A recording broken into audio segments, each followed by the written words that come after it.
ختم نبوت کے مسئلے میں مولانا انور شاہ سے عدالت میں پیش ہوئے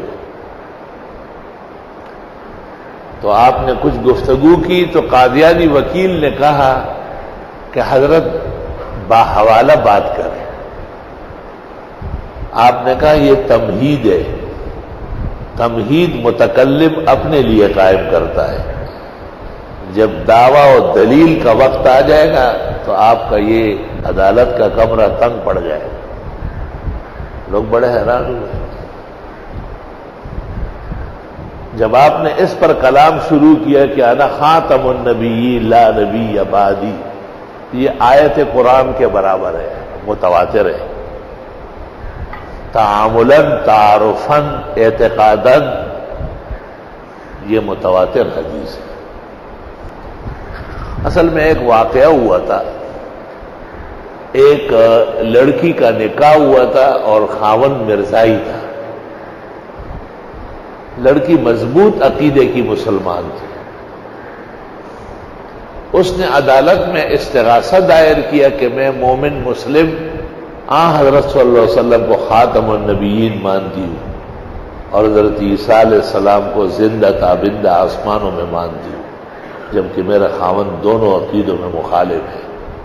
وہ کہتے ہیں ہمارے نبی کے بعد قیامت تک نبی آتے رہیں گے، اور حضرت عیسیٰ کو کہتے ہیں کہ وہ مر چکے ہیں، اور وہ عیسیٰ جس کا ذکر قرآن و سنت میں ہے وہ بھی مرزا ہے، اور وہ مہدی وہ بھی مرزا ہے.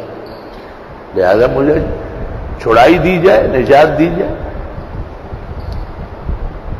مرزائیوں نے اس کے مقابلے میں جو جواب داخل کیا اس کا حاصل یہ تھا کہ یہ اختلافی مسئلہ ہے،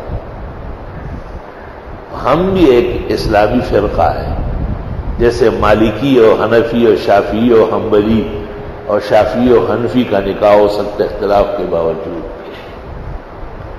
تو عدالت میں انگریز تھا، سکھ تھا، ہندو تھا، ججز پینل تھا پورا، لیکن یہ لوگ بے شک مسلمان تو نہیں تھے، منصف بہت تھے. انہوں نے کہا یہ خالص علمی مسئلہ ہے. اور ہندوستان بھر کے اکابر علماء کو نوٹس جاری کیا کہ ہمارے پاس ایک کیس آیا ہے، اس میں مسلمان لڑکی ہے اور وہ اسلام کا دعویٰ کرتی ہے، اور خاوند مرزائی قادیانی ہے اور وہ اس کے خلاف ہے، اور وہ بھی اپنے آپ کو مسلمان سمجھتا ہے. علماء دین سے کہا گیا کہ آپ عدالت آئے اور عدالت کی معاونت کریں کہ یہ لوگ مسلمان ہے یا نہیں. شیخ الجامعہ پنجاب میں ایک بزرگ عالم تھے غلام احمد صاحب، انہوں نے علماء پنجاب سے مشورہ کر کے دیوبند کو تار دے دی، دارالعلوم دیوبند کو.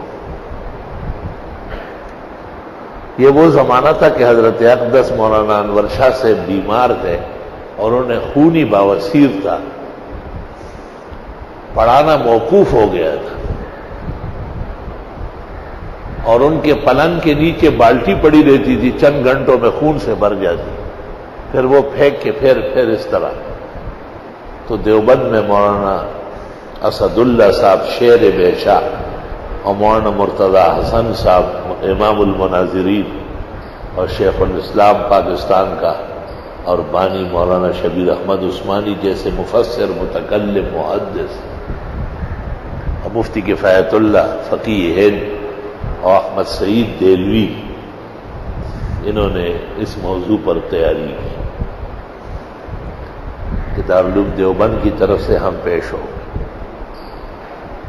مقررہ تاریخ سے پہلے مناسب سمجھا گیا کہ اس سلسلے میں حضرت مولانا انور شاہ سے بھی دعائیں لی جائیں، اور شاہ صاحب تو بیمار تھے.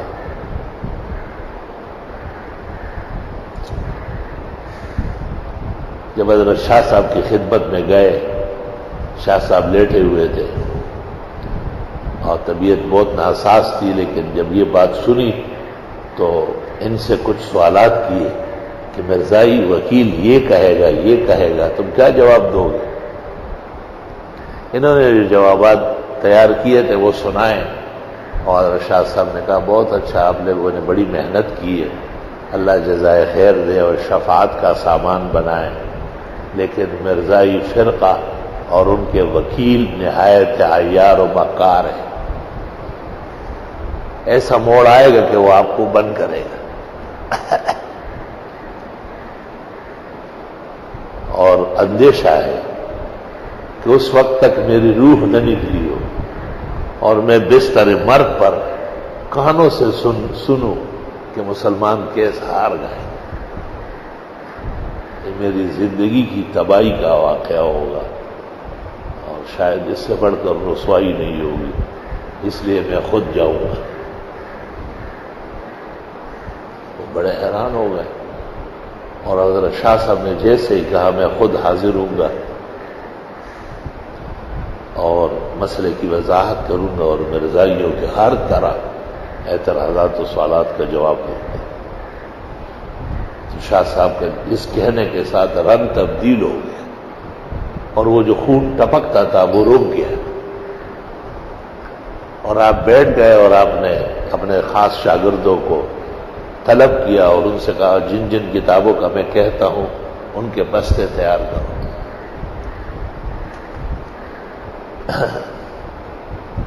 اخبارات دلی اور لاہور میں آیا کہ حضرت مولانا انور شاہ سے بہاولپور کے مقدمے میں خود پیش ہو. مرزائیوں پر بھی زلزلہ آیا. انہوں نے مولوی سرور الدین اور مولوی روشن خان کے ساتھ گفتگو میں حضرت شاہ صاحب کے موہوب و ملاقات دی گئی.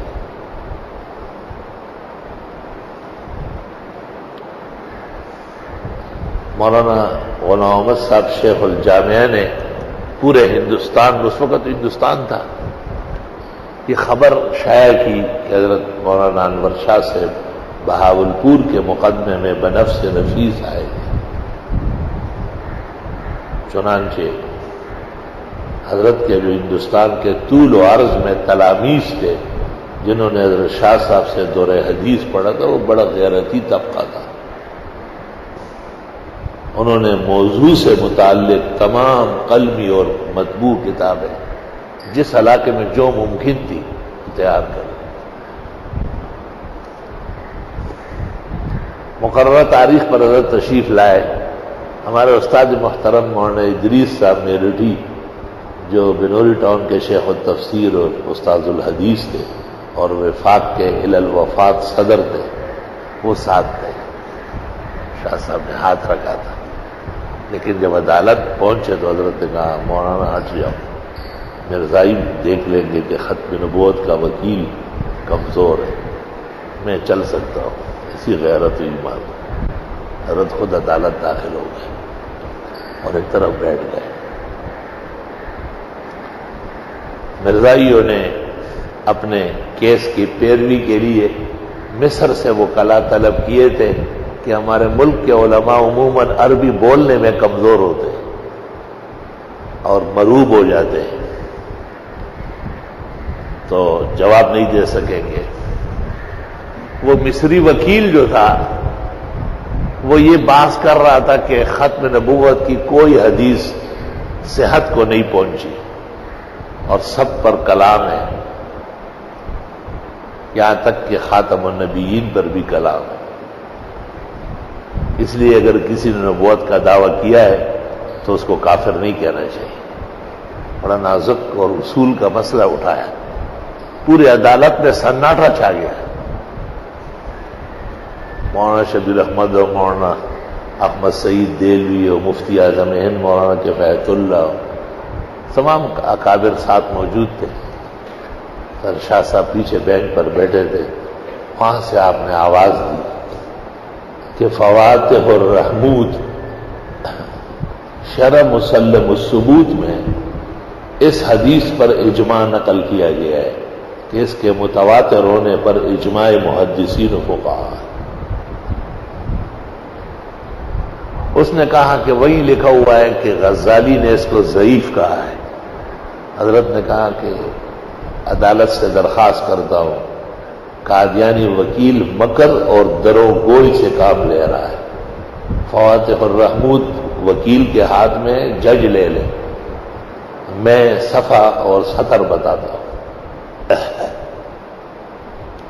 اور حضرت صاحب نے عبارت پڑھی اور جج کو کہا کہ میں عربی کا لفظ بلفظ ترجمہ کر کے سناتا ہوں۔ وہاں امام غزالی نے کہا ہے کہ جس دور میں بھی اس کو کمزور کہا گیا وہ کمزور علماء تھے، اقویاء اور ثقات محدثین و فقہاء نے ہمیشہ اس کی تواتر و توارث تسلیم کی۔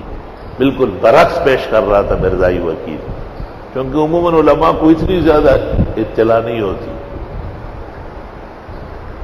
عدالت نے جب یہ دیکھا کہ پیچھے ایک بیمار بوڑھا سا آدمی بیٹھا ہے اور جلد کے صفحے اور سطرے گنوا رہا ہے، تو عدالت نے کہا ہم گزارش کر سکتے ہیں کہ آپ آگے تشریف لائیں، آپ آگے تشریف لائیں۔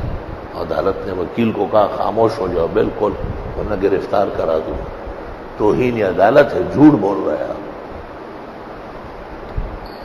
تو حضرت شاہ صاحب نے عدالت سے درخواست کی کہ بہتر ہوگا کہ میں اس موضوع پر ایک تقریر کروں۔ مجھے امید ہے کہ میری تقریر سے آپ کی عدالت کی تمام فضا صاف ہو جائے گی۔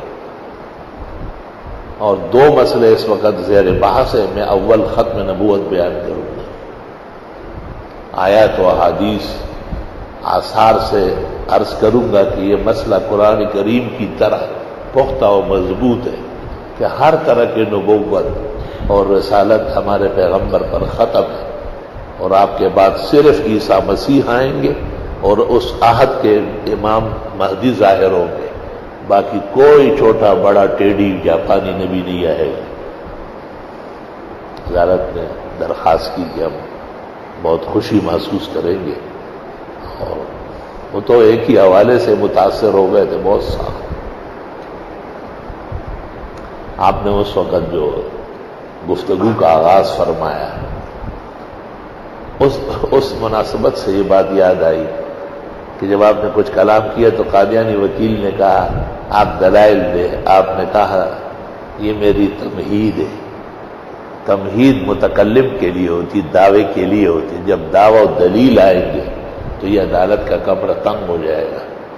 جب آپ نے خاتم النبیین پر 244 کتابوں کے حوالے دیے اور تمام علماء نے ساری کتابیں آگے کر کے رکھ دی، اور ان کے غیرتی شاگردوں نے، تو عدالت نے اور بینچ منگوائے اور میز منگوائے اور منگوائے، وقتاً فوقتاً لوگوں کو پیچھے کرتے تھے۔